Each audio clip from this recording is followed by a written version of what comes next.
Assalamualaikum warahmatullahi wabarakatuh.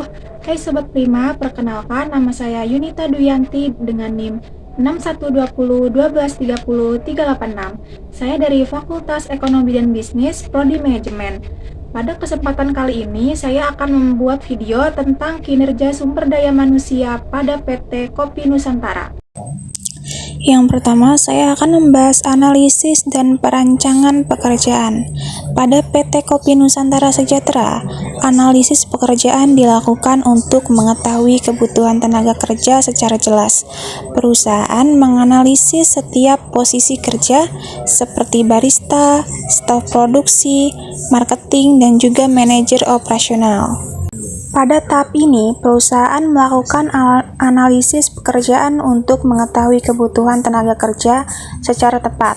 Manajemen mengidentifikasi apa saja tugas, tanggung jawab, serta keterampilan yang dibutuhkan di setiap posisi. Hasil analisis dan perancangan pekerjaan ini sangat penting karena menjadi dasar dalam perencanaan SDM. Proses rekrutmen dan juga seleksi, penempatan karyawan, hingga pelatihan dan pengembangan SDM, sehingga kinerja karyawan dapat berjalan lebih efektif dan efisien. Yang selanjutnya yaitu hasil dari analisis pekerjaan. Analisis pekerjaan adalah proses untuk mengumpulkan dan mengevaluasi informasi terkait suatu pekerjaan dalam organisasi. Dari analisis pekerjaan, perusahaan memperoleh dua hasil utama, yaitu deskripsi pekerjaan dan juga spesifikasi pekerjaan. Deskripsi pekerjaan merupakan penjelasan tertulis mengenai tugas, tanggung jawab, wewenang, serta aktivitas yang harus dilakukan oleh seseorang karyawan dalam suatu jabatan. Deskripsi pekerjaan membantu karyawan memahami apa yang harus mereka kerjakan, serta membantu perusahaan dalam mengatur pembagian kerja secara jelas dan terstruktur. Selain itu, hasil analisis pekerjaan juga berupa spesifikasi pekerjaan. Spesifikasi pekerjaan menjelaskan kualifikasi yang harus dimiliki oleh seorang karyawan untuk menempati suatu jabatan tertentu. Kualifikasi tersebut meliputi tingkat pendidikan, keterampilan, pengalaman kerja, serta kemampuan atau kompetensi khusus yang dibutuhkan. Spesifikasi pekerjaan sangat penting sebagai dasar dalam proses rekrutmen, seleksi, dan juga pengembangan sumber daya manusia. Dengan adanya analisis pekerjaan yang baik, perusahaan dapat memastikan bahwa setiap posisi diisi oleh orang yang tepat dan mampu bekerja secara optimal, sesuai dengan tujuan organisasi. Yang selanjutnya yaitu perencanaan SDM. Perencanaan SDM adalah proses menentukan kebutuhan tenaga kerja perusahaan di masa sekarang dan di masa depan, agar selaras dengan rencana bisnis. Pada contoh PT Kopi Nusantara Sejahtera, perencanaan SDM dilakukan saat perusahaan ingin membuka cabang baru. Manajemen harus memastikan jumlah dan kualitas karyawan sudah siap. Hal yang direncanakan dalam perencanaan SDM meliputi perkiraan jumlah karyawan yang dibutuhkan ke depan supaya tidak kekurangan atau kelebihan tenaga kerja, kualitas dan kompetensi SDM, misalnya keterampilan barista, manajer outlet, hingga staf operasional. Strategi pemenuhan SDM, apakah kebutuhan karyawan dipenuhi melalui rekrutmen baru atau dengan pengembangan karyawan yang sudah ada melalui pelatihan. Tujuan utama perencanaan SDM adalah agar perusahaan berjalan efisien, produktif, dan mampu mencapai target bisnis tanpa masalah, kekurangan, atau pemborosan tenaga kerja. Yang selanjutnya yaitu rekrutmen dan seleksi. Proses rekrutmen dilakukan melalui media sosial, website perusahaan, dan juga rekomendasi internal. Tujuannya adalah menarik pelamar yang sesuai dengan kebutuhan perusahaan. Seleksi dilakukan secara bertahap, mulai dari seleksi administrasi, tes kemampuan dasar dan keterampilan, dan juga wawancara untuk menilai sikap dan kesesuaian budaya kerja. Melalui proses ini, perusahaan berusaha mendapatkan karyawan yang kompeten dan juga memiliki etos kerja yang baik. Rekrutmen dan seleksi adalah proses dalam manajemen sumber daya manusia yang bertujuan untuk mendapatkan karyawan yang tepat sesuai kebutuhan perusahaan. Rekrutmen merupakan proses mencari, menarik, dan juga mengumpulkan calon tenaga kerja yang memiliki kualifikasi sesuai dengan jabatan yang dibutuhkan. Rekrutmen dilakukan dengan mengumumkan lowongan kerja melalui berbagai media agar perusahaan memperoleh sejumlah pelamar yang potensial. Tujuannya untuk menyediakan kumpulan kandidat yang memenuhi syarat untuk dipilih lebih lanjut. Seleksi adalah proses menyaring dan menentukan calon karyawan terbaik dari hasil rekrutmen. Pada tahapan ini, perusahaan menilai kemampuan, keterampilan, sikap, serta kesesuaian calon karyawan dengan pekerjaan dan budaya organisasi. Seleksi dilakukan melalui tahapan seperti seleksi administrasi, tes kemampuan, wawancara, hingga keputusan penerimaan.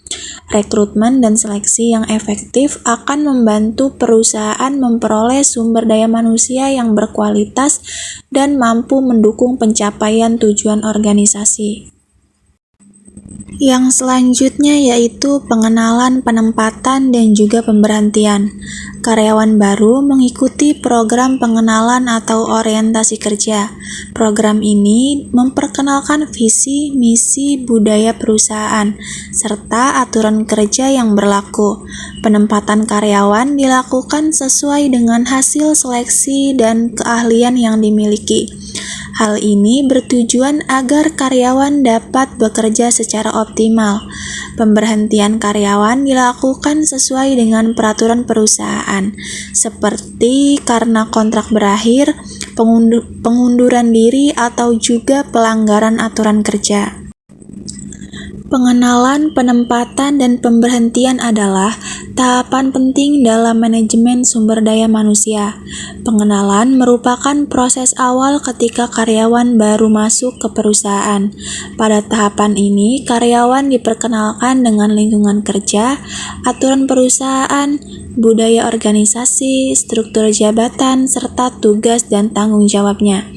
Tujuan pengenalan adalah membantu karyawan beradaptasi dengan cepat, memahami perannya, dan merasa nyaman sehingga dapat bekerja secara efektif. Sedangkan penempatan adalah proses menempatkan karyawan pada posisi atau jawaban yang sesuai dengan kemampuan, pendidikan, keterampilan, dan juga pengalaman yang dimiliki. Penempatan dilakukan berdasarkan prinsip orang yang tepat di posisi yang tepat, agar karyawan dapat bekerja secara optimal, produktivitas meningkat, dan kesalahan kerja dapat diminimalkan. Pemberhentian adalah berakhirnya hubungan kerja antara karyawan dan perusahaan. Pemberhentian dapat terjadi karena berbagai alasan, seperti pensiun, mengundurkan diri, kontrak kerja berakhir, pelanggaran disiplin, atau kondisi perusahaan. Proses pemberhentian harus dilakukan secara atau sesuai dengan peraturan yang berlaku, dan tetap memperhatikan hak serta kewajiban karyawan dan perusahaan. Yang selanjutnya yaitu pelatihan dan pengembangan SDM. Pelatihan diberikan untuk meningkatkan kemampuan kerja karyawan, seperti pelatihan teknik penyajian kopi untuk barista, pelatihan pelayanan pelanggan, pelatihan penggunaan teknologi operasional. Pengembangan SDM dilakukan melalui program pengembangan karir dan pelatihan kepemimpinan bagi karyawan berprestasi. Hal ini bertujuan untuk menyiapkan calon pemimpin di masa depan dan meningkatkan loyalitas karyawan. Pelatihan dan pengembangan SDM adalah proses yang dilakukan perusahaan untuk meningkatkan kemampuan karyawan agar kinerjanya lebih efektif dan siap menghadapi tuntutan pekerjaan sekarang maupun di masa depan. Pelatihan SDM berfokus pada peningkatan keterampilan dan pengetahuan yang dibutuhkan karyawan untuk menjalankan tugas saat ini. Tujuannya agar karyawan mampu bekerja dengan benar, cepat, dan sesuai standar. Contohnya, pelatihan penggunaan alat kerja, pelatihan pelayanan pelanggan, atau pelatihan keselamatan kerja. Pengembangan SDM berfokus pada peningkatan potensi jangka panjang karyawan. Tujuannya untuk mempersiapkan karyawan menghadapi tanggung jawab yang lebih besar dan jenjang karir di masa depan. Contohnya, program kepemimpinan, coaching dan mentoring, rotasi jabatan, serta pendidikan lanjutan.